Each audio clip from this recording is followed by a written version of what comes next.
So Israel has kept up a heavy bombardment of targets throughout Gaza overnight. This after the Israeli Prime Minister Benjamin Netanyahu vowed what he calls a fight until victory. This follows the release of the first two hostages by the Hamas group. The release comes after Netanyahu signaled no pause in Israel's aerial onslaught and expected ground invasion. Israel's military says the fighter jets have struck a large number of Hamas targets throughout the Gaza Strip. With these latest developments, how more elusive does the prospect of peace remain in this conflict? Let's unpack this now. The International Criminal Court's mandate in as far as the age-old conflict between Israel and Palestine is concerned. I'm joined now by Lerato Tsebe, who is a research assistant at the Institute for Pan-African Thought and Conversation at the University of Johannesburg. Thank you very much, ma'am, for joining us here on the agenda this morning. I want to start with what's currently taking place in Egypt with the peace summit, which South Africa's President Cyril Ramaphosa is attending. We're hearing for a call for a cessation to the violence which is taking place. How significant is this gathering with the world leaders? Will it yield any results for sustainable peace? Thank you, Griselda, and afternoon to you. I think something very important has transpired with the convening of the Egypt Peace Summit, which is that it has been a meeting being initiated by members of the Global South. Yeah. Primarily the President of Egypt, President al-Sisi. You've also, for one of the first times, seen a much more, I think, robust and collective and outspoken engagement coming from African leaders, and also the head of the African Union, who's also in attendance at the meeting. I think that the meeting is critically important to try to push for a cessation of hostilities. Now, I was just reading earlier on, as of about 2 hours ago, the Rafah border has been opened, and they're only allowing 20 trucks of aid to go in to reach the Gazan people. The World Health Organization is concerned that you may be able to open a border, but the conditions within which that aid needs to travel to reach people is a totally different story. I think you've also got a host of European leaders, and you've actually even got an American ambassador, Ms. Beth Jones, there, sort of trying to salvage the situation. It's very significant that this meeting hasn't been convened essentially by the United Nations, but again, as I'm saying, by the Global South, and specifically by leaders of the Middle East in attendance, with leaders from the Global South as far as Brazil being there. So this is a great initiative. Is it enough essentially to push for a cessation of hostility? Well, that remains to be seen. And if we talk about the humanitarian aid, this is one of the sentiments that was shared by the United Nations Secretary General at that peace summit, which is currently underway. We understand there's only 20 trucks that are being allowed, for aid.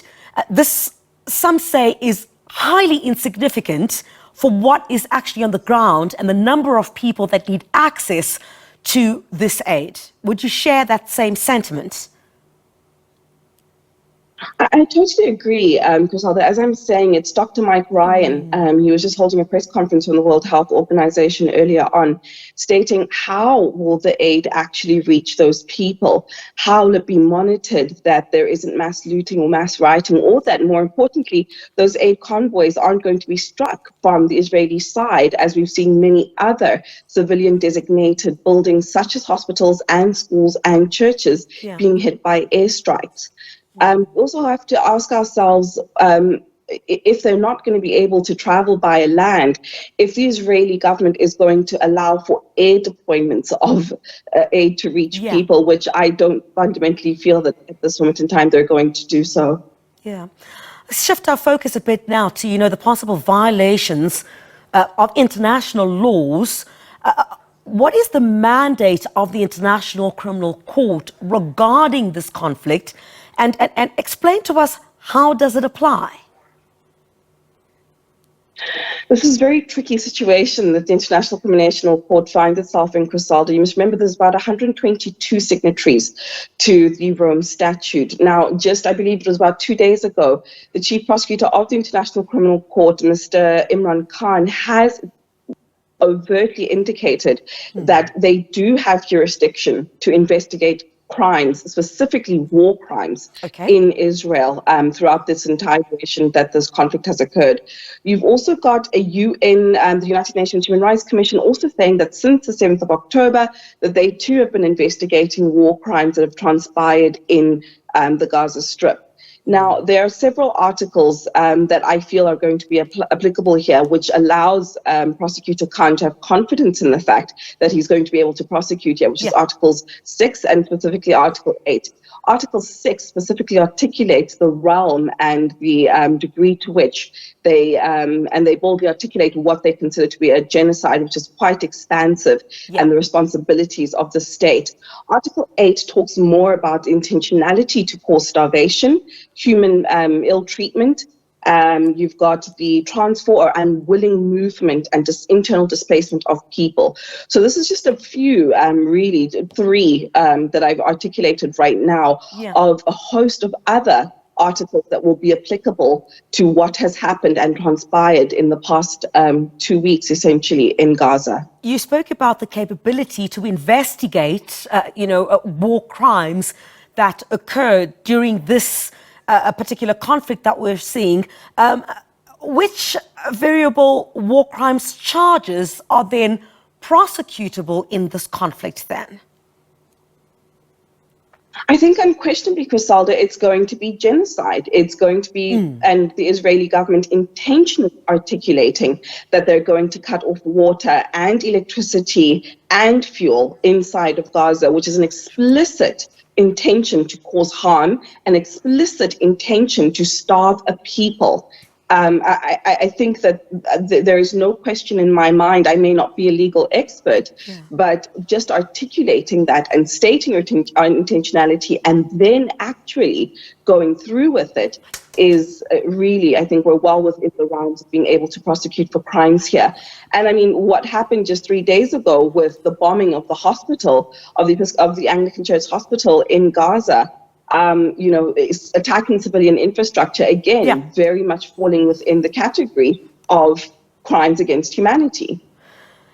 I mean, can or should the ICC chief prosecutor send a message of warning against any side carrying out these potential war crimes? Should that happen? Yes, Crisalda. I mean, he is being impartial. Indeed, he has also stated that he will be and he is intending on trying crimes. Rather, let me not say he's stating his jurisdiction to prosecute for crimes. This is applicable to both the Israeli government and to Hamas as a classified terrorist organization. So he's not being impervious to the fact that the kidnapping of Israeli citizens who have now also been internally displaced and brought into Gaza, he's also now qualifying that as a crime that he may or may not choose to prosecute. Yeah.